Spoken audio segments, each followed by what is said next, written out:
The errorist movement is counting on you. Free your memories.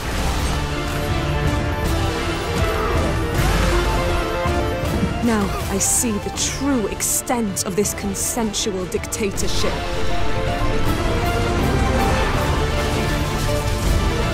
This is for everything you did to me! What's that? Oh, right, so we're doing one A that moth I got don't your know shirt. about. Yeah, I don't know what that's all about. That's our roommate. That's actually a moth got that shirt. Really? Yeah, that's what a moth does. Hi, I'm Jay. And I'm Kat. I'm Mike. And today we're doing Remember Me, the game that I wish I never played. I had night terrors. I wish I never remembered this game. So this is attempting to be sort of the God of War, you know, God of War. That's what it's trying to be. Like, not trying to be God of War. I'm just saying the gameplay is a lot like God of War It's or a hack and slash. Yeah, hack and slash, Devil May Cry. What's the plot? So the plot is you play as Nilin, which can be spelled backwards and forwards. Oh. And that's a little hint to what the game is about. It's just like my sex drive. Don't know what that means, but I hope it's going to lead to sex tonight when we're alone. It's backwards tonight. And here's the thing about this game. You start playing it, first 15 minutes, I was like, this is awesome. This is like Blade Runner meets a video game.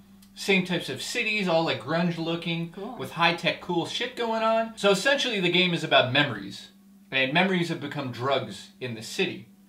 And in the city, you can actually install memories into your head here, and then you get addicted to it. You want good memories. So you keep going to the organization who sells the memories, and you're like, give me more, give me more. I want a memory when I had a big dick. So some of the gameplay in this, it's so bad. Well, that's what's so frustrating is the idea is so good, and I haven't seen an idea quite like this, and you're like, wow, that would make an amazing game when you read it on paper. Yeah, it sounds cool. And when you start playing it, it's just like any other game. And the whole altering memories, it's such a cool idea, and you think it's gonna like skyrocket into amazingness. You can literally go in people's memories and alter things. That's your special ability, and you're like, that's amazing. But you find out fast that there's only certain things you can alter in a certain way that the game wants you to alter.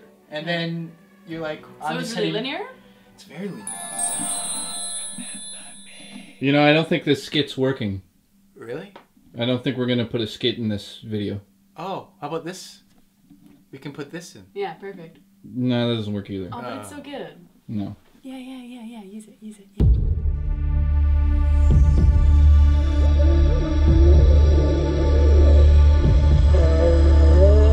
I mean, they try to make these little paths where they hide little microchips and you pick them up and you look at them. Big deal.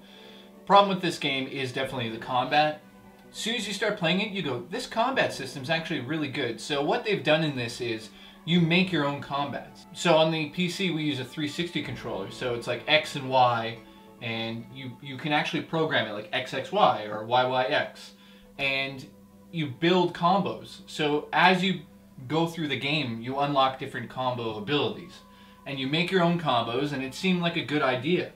But it's so repetitive, it hurts. I think you quickly discover that it's a good idea when developers decide what buttons to hit. Exactly.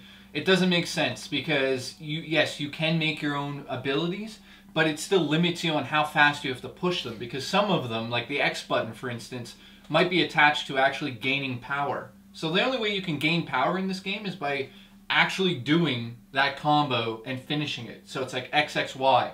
And if you don't do it in the time that they want it, so X, X, Y, guess what? You don't get your life. So you don't get your power. I have a life, so it doesn't matter. None of us do. So what does the game look like? Is it a good-looking game at least? Like Blade Runner, like you said. It's a little bit brighter than Blade Runner, and it has mutants. And graphically, on Graphically, par it looks just as good as the Devil May Cry remake. It plays just as good as that, like in terms of like walking around and climbing buildings, which you do a shit ton of, which is really annoying after a while. It's just one of those things where somebody in the office had a great idea, and they just literally built off that little idea, but never went really far out with it. So I give props to the art department.